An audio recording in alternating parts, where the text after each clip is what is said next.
এর আকীদা ঠিক না, এর মানহাজ ঠিক না, এই লেকচার শোনা যাবে না, ইত্যাদি ইত্যাদি। ঠিক আছে, আমারটা শোনার দরকার নাই, তোমাকে শুনতে কে বলছে?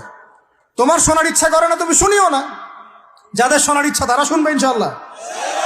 আর তোমার মতো কিছু মুনাফিক না শুনলে আমার কিছু যায়ও আসে না ইনশাল্লাহ। মুমিনরা যারা, তারা শুনবে, বুঝবে, ইনশাল্লাহ ওরাই প্রজন্ম করবে ইনশাল্লাহ।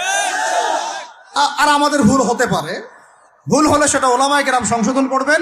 ওলামায়ে কেরাম যদি আমাদেরকে বলেন এটা ভুল হয়েছে, অবশ্যই মাথা পেতে নেব ইনশাল্লাহ। আমরা আলেম ওলামার বাইরে নই, ওলামায়ে মুহাক্কিকের বাইরে নই। তাহলে আপনাকে কি আমি ভিতরে চোখ দিয়ে পুরো বিশ্বের রাজনীতি বোঝাতে পেরেছি? পুরো বিশ্বের অর্থনীতি বোঝাতে পেরেছি? পুরো বিশ্বের শিক্ষাটাও বুঝেন এবার?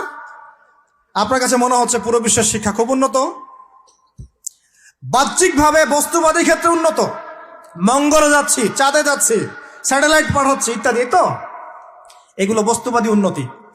আদতে কি হচ্ছে দেখেন, নীতি নাই, শিক্ষা অর্জন করার পর নৈতিকতা নাই, চরিত্র নাই, সালাম কালাম নাই, ধর্মভীরুতা নাই, আমানতদারিতা নাই।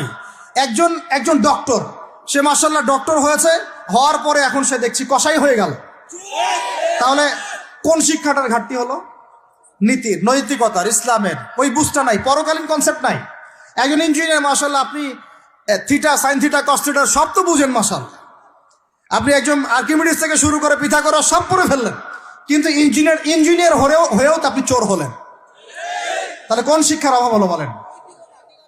একটা মেয়েকে আপনি দেখছেন মাশাআল্লাহ এগিয়ে যাচ্ছে, বাপরে বাপ, ফেমিনিস্ট রেভলিউশন।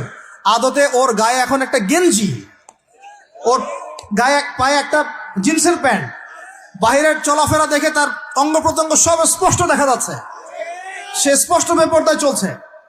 একটা ছেলেকে আপনি দেখছেন বাহির থেকে পড়ে আসলো, এসে এখানে ট্রান্সজেন্ডার হয়ে গেল, লিঙ্গ পরিবর্তন করতেছে।